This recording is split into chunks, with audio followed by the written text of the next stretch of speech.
ಕುಕ್ಕರಲ್ಲಿ ಇವತ್ತು ಒಂದೇ ಸಾರಿ ಬಿಸಿಬೇಳೆಬಾತ್ ಹೇಗೆ ಮಾಡೋದು ಅಂತ ತೋರಿಸ್ತಾ ಇದ್ದೀನಿ. ನಾರ್ಮಲಾಗಿ ನಾವು ಸಪ್ರೇಟಾಗಿ ತರಕಾರಿ ಮತ್ತು ಅನ್ನ ಮಾಡಿಕೊಂಡು ಲಾಸ್ಟಿಗೆ ಒಗ್ಗರಣೆ ಕೊಡ್ಕೊತಾ ಇದ್ವಿ. ಬಟ್ ಇದರಲ್ಲಿ ಫುಲ್ ಎಲ್ಲ ಒಂದೇ ಸಾರಿ ಸಿಂಪಲಾಗಿ ಆ್ಯಂಡ್ ಕ್ವಿಕ್ಕಾಗಿ ಮಾಡ್ಕೋಬೋದು, ತುಂಬ ಟೈಮ್ ಹಿಡಿಯಲ್ಲ. Welcome to easy it's YouTube channel. ನನ್ನ ಚಾನಲ್ನ ಯಾರಾದರೂ ಸಬ್ಸ್ಕ್ರೈಬ್ ಮಾಡ್ಕೊಂಡಿಲ್ಲ ಅಂದರೆ ಈಗಲೇ ಸಬ್ಸ್ಕ್ರೈಬ್ ಮಾಡ್ಕೊಳ್ಳಿ. ನಾನು ಹಾಕೋ ವೀಡಿಯೋಸ್ ನಿಮಗೆ ಅಪ್ಡೇಟ್ ಆಗುತ್ತೆ.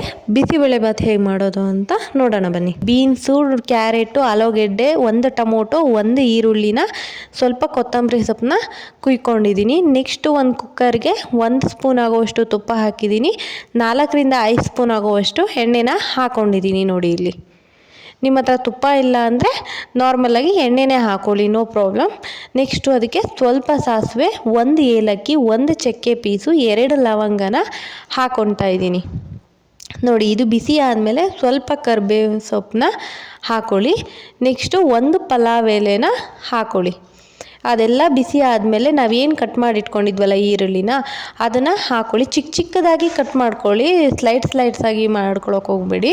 ಯಾಕೆಂದರೆ ಕೆಲವರು ದೊಡ್ಡಕ್ಕಿದ್ರೆ ತಿನ್ನಲ್ಲ, ಸೊ ಚಿಕ್ಕದಾಗಿ ಕಟ್ ಮಾಡ್ಕೊಳ್ಳಿ. ನೆಕ್ಸ್ಟು 2 ಹಸಿರು ಮೆಣ್ಸಿಕಾಯಿನ ಹಾಕ್ಕೊಳ್ಳಿ. ಹಸಿರು ಮೆಣ್ಸಿಕಾಯಿ ಬೇಡ ಅಂದರೆ ಕ್ವಿಕ್ ಮಾಡ್ಬೋದು, ಲಾಸ್ಟಿಗೆ ಖಾರ ಪುಡಿ ಹಾಕ್ಕೋಬೋದು. ನೆಕ್ಸ್ಟು ನಾವೇನು ಟೊಮೊಟೊ ಕಟ್ ಮಾಡಿ ಇಟ್ಕೊಂಡಿದ್ವಲ್ಲ ಅದನ್ನು ಕೂಡ ಹಾಕ್ಕೊಳ್ಳಿ. ನೋಡಿ ಕ್ಲೀನಾಗಿ ಬಾಡಿಸ್ಕೊಳ್ಳಿ ಹಸಿ ವಾಸನೆ ಹೋಗೋವರೆಗೂ. ನೆಕ್ಸ್ಟು ನಾವೇನು ಕಟ್ ಮಾಡಿ ಇಟ್ಕೊಂಡಿದ್ದೀವಿ ಕ್ಯಾರೆಟ್ ಮತ್ತು ಬೀನ್ಸು, ಆಲೂಗೆಡ್ಡೆನ ಅದನ್ನು ಹಾಕ್ಕೊಳ್ಳಿ. ನೋಡಿ ಇಲ್ಲಿ ಚಿಕ್ಕದಾಗಿ ಕಟ್ ಮಾಡ್ಕೊಳ್ಳಿ, ತುಂಬ ಚೆನ್ನಾಗಿ ಬರುತ್ತೆ. ಕ್ಲೀನಾಗಿ ಬಾಡಿಸ್ಕೊಳ್ಳಿ. ನೋಡಿ ಈ ಥರ ಎಲ್ಲ ಕ್ಲೀನಾಗಿ ಬಾಡಿಸ್ಕೊಂಡು, ಎಲ್ಲಾದರೂ ಸ್ವಲ್ಪ ಡ್ರೈ ಫೀಲ್ ಆದರೆ ಸ್ವಲ್ಪ ನೀರು ಹಾಕ್ಕೊಳ್ಳಿ. ನೆಕ್ಸ್ಟು ನಾನಿಲ್ಲಿ ರಾತ್ರಿಯೇ ನೆನೆಸಿಟ್ಕೊಂಡಿರೋ ಒಂದು ಅರ್ಧ ಕಪ್ ಆಗುವಷ್ಟು ಬಟಾಣಿ ಕಾಳನ್ನ ಹಾಕ್ಕೊತಾ ಇದ್ದೀನಿ. ನೆಕ್ಸ್ಟು ಸ್ವಲ್ಪ ಅರಿಶಿನದ ಪುಡಿ, ಸ್ವಲ್ಪ ಖಾರದ ಪುಡಿ, ನೆಕ್ಸ್ಟು ಒಂದು ಸ್ವಲ್ಪ ಗರಂ ಮಸಾಲ ಎಲ್ಲ ಕಾಲು ಟೀ ಸ್ಪೂನಷ್ಟು, ನೆಕ್ಸ್ಟು 1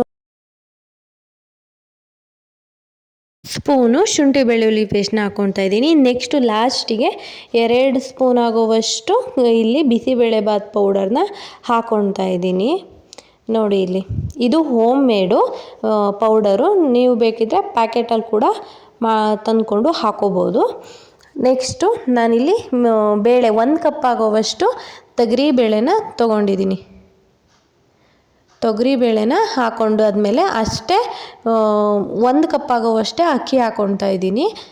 ನಾವು ಎಷ್ಟು ಕ್ವಾಂಟಿಟಿಲಿ ಅಕ್ಕಿನ ತೊಗೊತೀವಿ ಅಷ್ಟೇ ಕ್ವಾಂಟಿಟಿಲಿ ನಾವಿಲ್ಲಿ ಬೇಳೆನ ಹಾಕ್ಕೋಬೇಕಾಗತ್ತೆ. ನೋಡಿ ಇಲ್ಲಿ ನೀವು 2 ಕಪ್ ಅಂದರೆ 2 ಕಪ್ ಆಗುವಷ್ಟು ತೊಗರಿ ಬೇಳೆನ ತೊಗೋಬೇಕಾಗತ್ತೆ. ನಾನಿಲ್ಲಿ 1 ಕಪ್ ತೊಗೊಂಡಿದ್ದೀನಿ. 1 ಕಪ್ಪು ತೊಗರಿ ಬೇಳೆನ ತೊಗೊಂಡಿದ್ದೀನಿ, 1 ಕಪ್ ಅಕ್ಕಿನ ತೊಗೊಂಡಿದ್ದೀನಿ.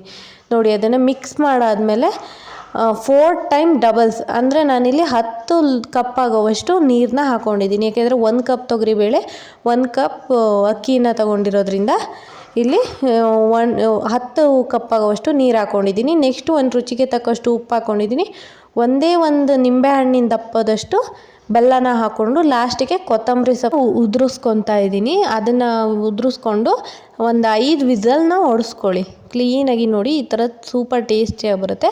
ಲಾಸ್ಟಿಗೆ ಬೂಂದಿನ ಉದುರಿಸ್ಕೊಂಡು ತಿಂದರೆ ಸೂಪರ್ ಟೇಸ್ಟಿಯಾಗಿರುತ್ತೆ. ಬ್ರೇಕ್ಫಾಸ್ಟಿಗೆ ಮಾಡ್ಬೋದು, ಅಥವಾ ಫೆಸ್ಟಿವಲ್ ಯಾವ್ದಾದ್ರು ಇತ್ತು ಅಂದರೆ ಆವಾಗಲೂ ಕೂಡ ಮಾಡ್ಕೋಬೋದು, ಕ್ವಿಕ್ಕಾಗಿ ಮಾಡ್ಕೋಬೋದು. ಸಪ್ರೇಟಾಗಿ ಮಾಡ್ಕೊಳ್ಬೇಕು ಅನ್ನೋ ಏನಿಲ್ಲ, ಎಲ್ಲ ಒಟ್ಟಿಗೆ ಮಾಡ್ಕೋಬೋದು. Thank you for watching. Please subscribe.